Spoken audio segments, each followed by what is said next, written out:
Into match number 2, now we go over in the Gold Cup with the two winners locking horns, that's right. Will it be Saudi Arabia? Will it be the USA? That's right, to make it 2 for 2. We're going to get into it, all of it, next.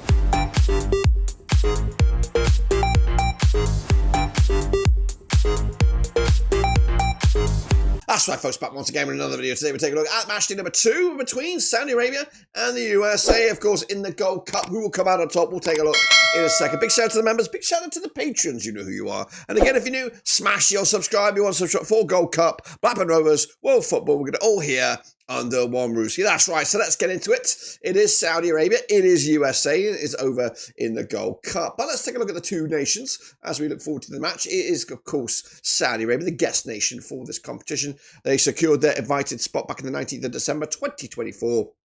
Never been here before, it's the first time, but they ain't no slouches, guys. Right, 58th in the world.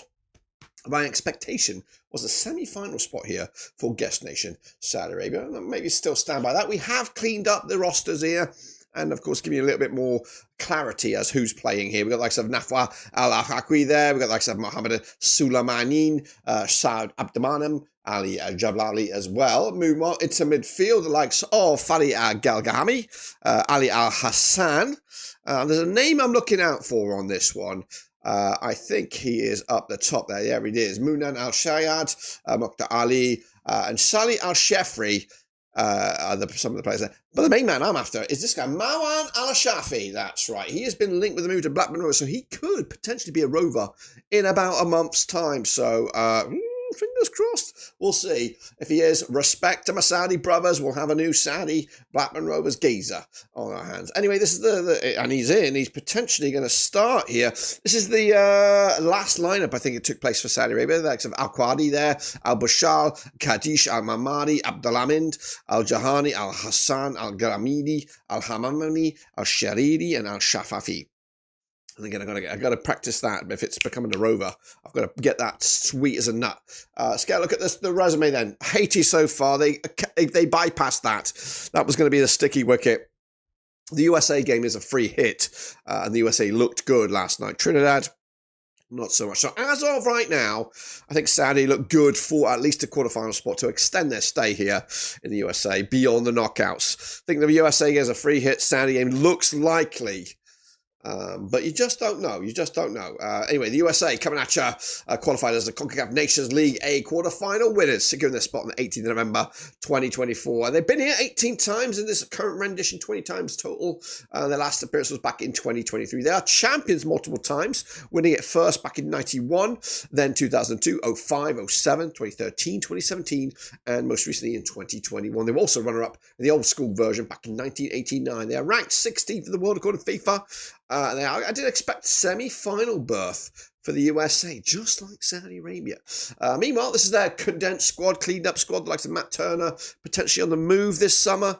Chris Richards at the back, Tim Ream, Walker Zimmerman, Miles Robinson as well. Yeah, a lot of youngsters given a chance here. A lot of big boys maybe not involved. We've got the Aronson brothers, Brendan and Paxton there. Also, Luca da Torre. Where is my main man? Where's Luna? There is Diego Luna. Stole the show last night in the game against Trinidad. Up top, Brian White, Haji Wright, Patrick Adjamang as well. Again, young-looking squad. Couple of key players though, like Tyler Adams, Romanians, Quinn Sullivan as well.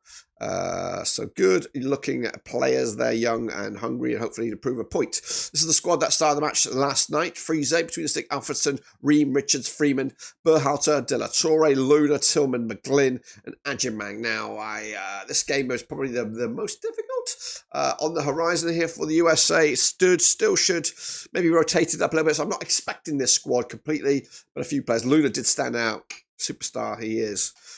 Anyway, this is the resume. Of course, USA did have a bit of a rough build-up to this. A couple of heavy defeats. They lost to Turkey, they lost to Switzerland. But they showed up yesterday against the Trinidad.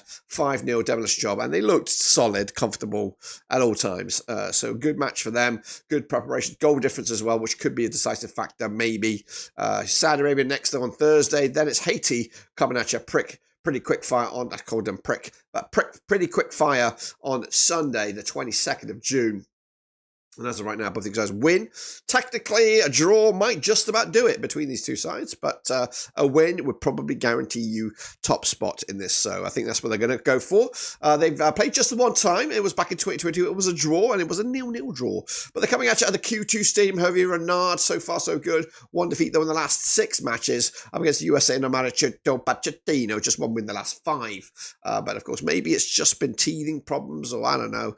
I think maybe there's a lot of prima donnas in the mainstream, like your Pulisic. I'm not saying that it is, but your Rainas, your Pulisic's, all the main star players just not taking things seriously. I think they're guaranteed a spot in the World Cup next year. I don't think that should be the case, and maybe Pochettino's using this young squad to do just that. I don't know. I don't read too much into the USA men's national team.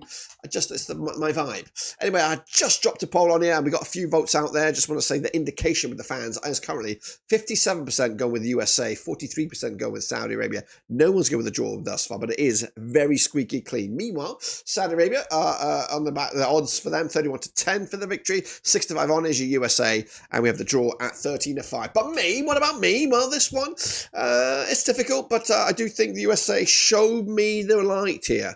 I think we're going to see them step it up once more here. More difficult game for sure. Saudi Arabia got a threat. They got a potential Blackburn Rovers player on the books there, and I hope he becomes a Blackburn Rovers player, because it would be cool to get some Saudi Arabian influence onto the Blackburn Rovers team and get them in the spotlight even further. So going to go with a 2-1 win the USA. They look fresh, they look hungry. I'm giving Saudi Arabia a goal, but it might not be that. It might even be a 2-0 or maybe even a 3-0. So the USA slowly but surely getting into gear, but still bigger problems lie further forward. The likes of Costa Rica, Panama, Mexico, Canada, Jamaica is all waiting for them out of this group. But this group is tricky. It's just a mixed bag. You just don't know what you're going to get. The USA so far doing the biz. Until then, though, subscribe, smash like. We'll see you soon when we return. I'm out.